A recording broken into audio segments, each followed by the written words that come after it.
What's going on, guys? Welcome back to the podcast. Talk with Beauties, episode 147, the Wednesday news. And on today's episode, we're going to talk about everything from the pros, from trades in the NHL to franchise tags in the NFL, and a couple of big things coming out of the NBA. But first, let's head into the NHL.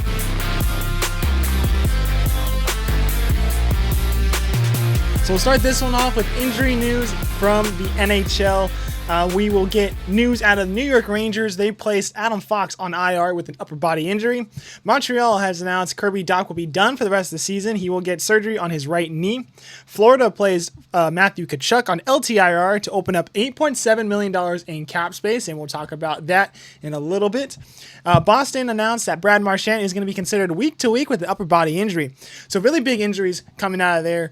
The only good thing is with those injuries, trade deadline is on Friday, so a lot of people can see a couple of big replacements coming into that team. So that could be big news with the timings of these injuries, yet nobody wants to see injuries go down. Now let's get into some records. The New York Islanders' Ilya Sorokin was awarded his first NHL goal on a Steven Stamkos' own goal to end the game. Empty net, bad pass, went straight in the net. Sorokin made the save. He was the last Islander to touch the puck. Therefore, it is Sorokin's goal, his first goal in the league, the third goal of the season for goalies, which is the first time we've ever seen multi-goals in a season. Now we have a third goalie of the year scoring their goal. So congrats to Sorokin. He's awarded with the jersey in the background for this week.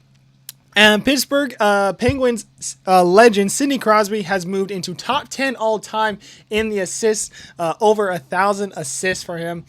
Pretty amazing. I mean, Crosby is one of the best players in this generation. He is still going strong. I mean, Pittsburgh is unbelievable when it comes to looking for talent, and Sidney Crosby is one of those talents that they hit the mark on. But Pittsburgh not looking too hot this year. Can they get themselves in a playoff position? I don't know. They're very far out. Regardless, Sidney Crosby, definitely somebody you got to go watch if you're going to watch a Penguins game.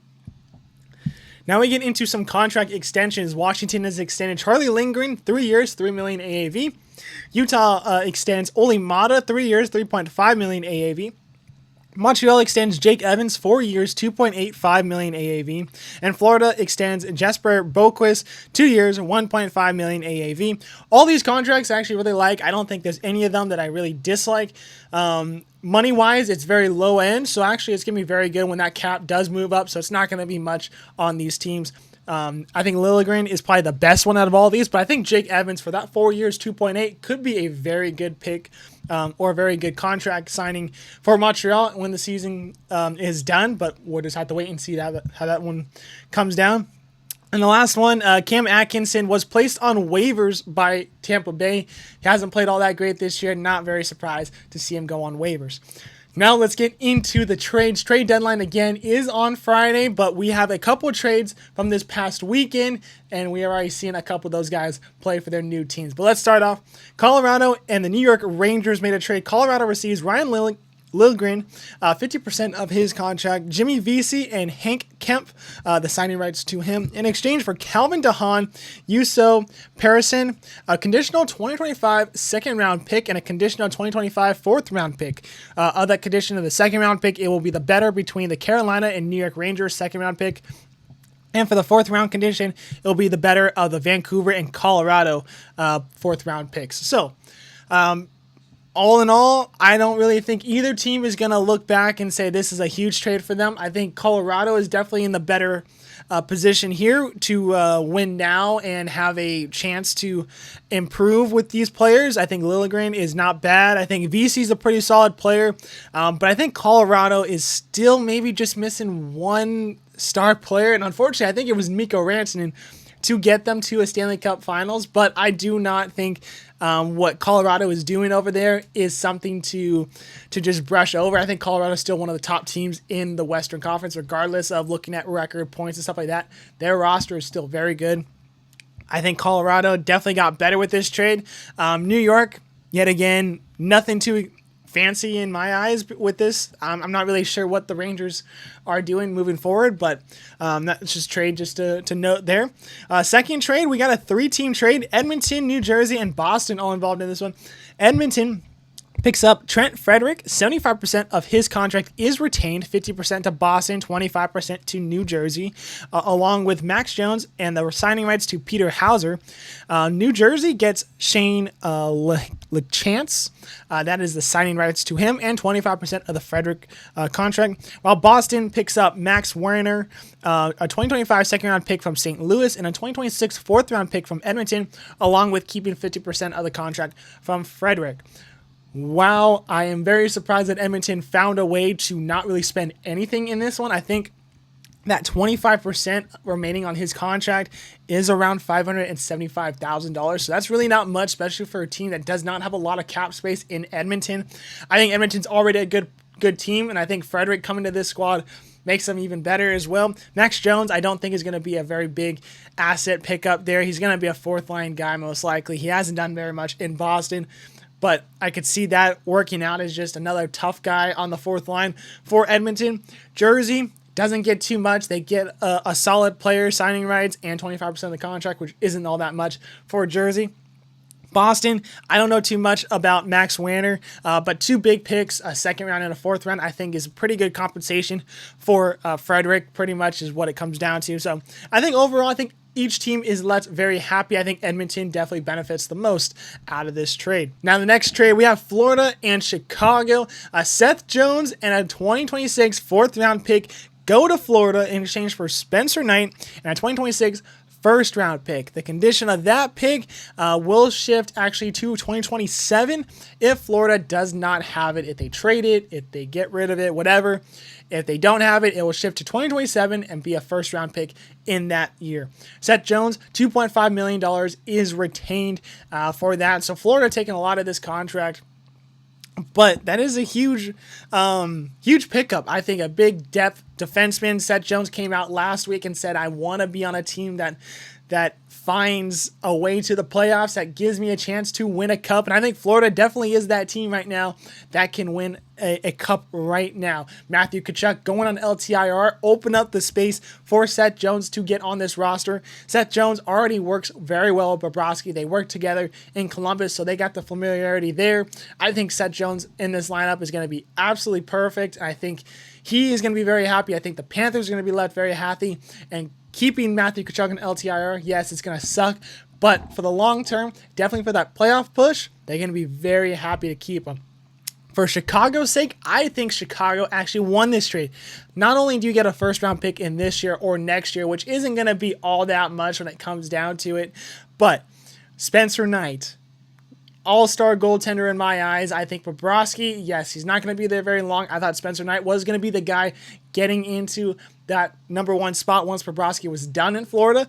But I could also see where Spencer Knight is kind of done. He's ready to play right now. He can be a number one. I think Spencer Knight, now, number one in Chicago, is evident. He already had his first game yesterday against the Kings, a 41 save win in that one, a 5-1 victory for Spencer Knight. I think Spencer Knight is spectacular. I think he's going to be a big asset in getting Chicago back to the winning form. So I think Chicago won this trade between the two. You get Seth Jones off the books, not completely, of course, but you bring in an awesome goaltender. You get a first-round draft pick as well. You could use that for the rebuild, or you could use that for bringing in somebody else. Use that first-round pick, trade it to somebody else, or even if you want to use yours, you still got a first-rounder in the case of Florida's pick. So I think Chicago won this trade by a landslide to me, though.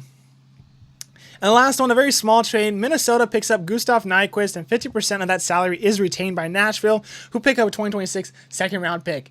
Nyquist, on a team that has not doing very good at all. They're not going to make playoffs in my eyes, which is very surprising. I think everybody expected them to do a lot better this year. But Nyquist came over from Minnesota last year. Seems like that might be one of the missing pieces that Minnesota really would like. I don't think Minnesota's done, though, in this deadline, but I think bringing back Nyquist could help them out, especially if they can't pick up some of the big guys, like maybe a Brock Nelson coming back to a team like Minnesota. So that's just something to note, but those are the trades from this week. I expect there to be a lot of talk either in its own separate episode this upcoming weekend, or definitely a longer episode next weekend when it comes to the Wednesday news next week. So stay tuned. Keep an eye out for all the NHL trades, which trade deadline is Friday. All right, let's head to the NFL. A lot of stuff's going down when it comes to contracts, releasing, franchise tags. We're going to talk about it all right here. So we're going to talk about just the big ones. We'll start off with the Rams. They reconstructed the contract of Matthew Stafford to keep him as the quarterback of the Los Angeles Rams. I think that's huge for the Rams. The Rams are actually in a spot where they could win right now. They gave Philadelphia the best chances of losing in the playoffs. If they win that game, who knows? Maybe the Rams are in the Super Bowl that year. Only God knows. But the Rams keeping Stafford, I think, is huge. Now, can they get Cooper Kupp to stay? I don't expect so. I would still think Cooper Kupp is going to be gone. But I think this is a big stepping stone for the Rams because quarterback market is not very good, and everybody really was expecting Stafford to leave and really put that bidding up on Stafford. But Stafford stays in LA. Huge news for the Rams. Cincinnati has franchise tagged T. Higgins, $26.2 million for T. Higgins. But other franchise news, Minnesota is not going to franchise tag Sam Darnold, which means that Sam Darnold could be moving on from Minnesota.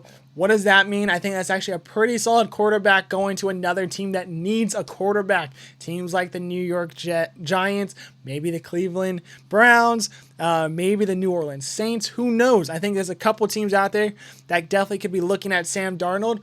I would say maybe Las Vegas could be one of those teams as well. But Minnesota not franchising tag. Who knows? Maybe they have a contract in deal for him. Maybe Sam Darnold is ready to move on from Minnesota. Philadelphia announced that they extended Saquon Barkley to 2 years, $41.2 million, which gives him the highest AAV of any running back in NFL history. So congrats to Saquon. An outstanding season, one of the best seasons we've seen in a long time. Barkley definitely deserves that contract. Green Bay has signed Brandon McManus, 3 years, $15.3 million. He is coming back. He was their kicker last year, so he's just coming back. A small trade, but not with small names. San Francisco and Washington made a trade. San Francisco picks up a 5th-round pick in exchange for Deebo Samuel. Yes, Deebo is going to the Washington Commanders. I think Deebo leaving the team definitely sucks. I'm a Niner fan, so it sucks to see. But if you look into his numbers, Deebo hasn't been all that spectacular since that 1 year when they did go to the Super Bowl. So Deebo leaving the team is definitely going to suck right now. It definitely hurts. But I think Washington picks up a very good player. Maybe that offense will be run a little bit better for Deebo and make him a little bit more happy. But I think the Niners are going to be okay moving on from Deebo, especially with how much money they have to throw around, especially with Purdy's contract coming to an end there. So maybe they don't sign Purdy, maybe they do, but having Deebo off the books definitely frees up some space for that. The New York Jets released Davante Adams, which saves $29.9 million in the cap space. He had no guaranteed money left on his contract, so this is a huge releasing here for the Jets. Davante, we already know he loves playing with Aaron Rodgers. Will he move to where Aaron Rodgers goes? I don't know. I would expect yes, but it also depends on where the hell does Aaron Rodgers go. The favorite right now is the New York Giants. If he goes to the Giants, I really don't think Adams wants to go to the Giants. I mean, you have Malik Neighbors there. He's good, but do you want Neighbors and Adams fighting for number 1 spots? I don't really think so. So I don't think Davante is going to follow Aaron Rodgers. It's kind of, I guess, a hot take, but I don't think he's going to follow Aaron Rodgers this time. The Eagles announced that they released Darius Slay, longtime Eagle. Tough news there. And the last thing, Hard Knocks announced that they will not be doing an NFL team this offseason. They're in the talk with the North Carolina football team to do an off-season Hard Knocks with Bill Belichick at the helm there. Very surprising. Also not surprising with how it was ran last year with the Giants and with all that behind-the-scenes stuff. Seems like a couple teams were not very interested in that. But with what North Carolina is doing this offseason, bringing in Bill Belichick, I think it's actually going to be a very big thing there. So very interested to watch that if they do pick North Carolina to be the Hard Knocks this season. All right, let's head to the MLB now. Chicago White Sox announced that Andrew Benintendi will be out 4 to 6 weeks with a non-displaced fracture in his right hand.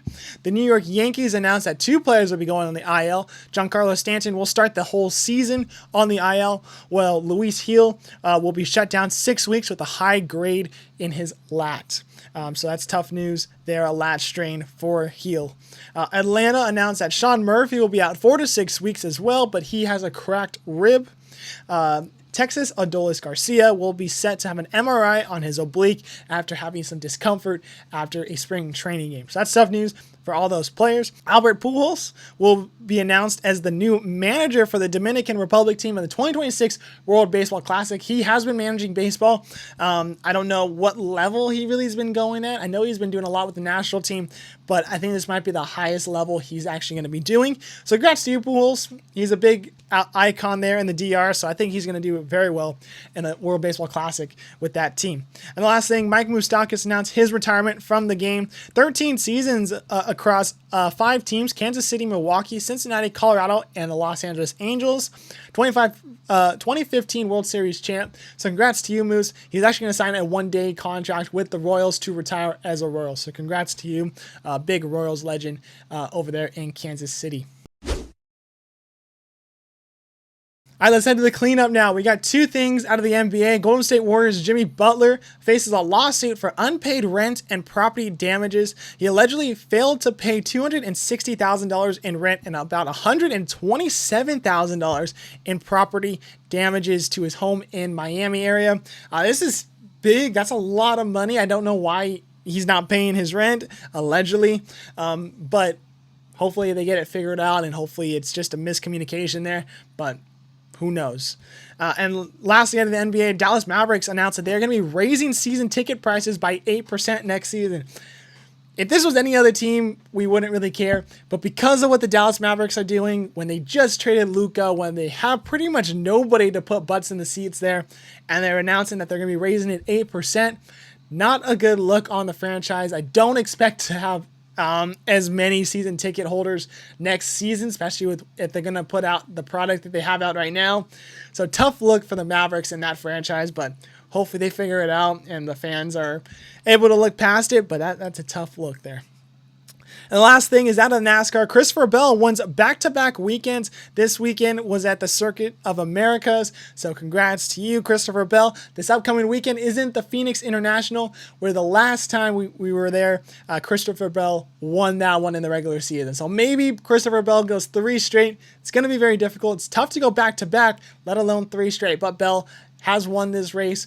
Maybe he goes 3 straight weekends. All right, let's head to the games of the weekend. We'll start off with the NHL. Kings versus Golden Knights. That's Sunday at 5 p.m. on ESPN+. NBA, we got Pistons and Warriors Saturday at 5:30 p.m.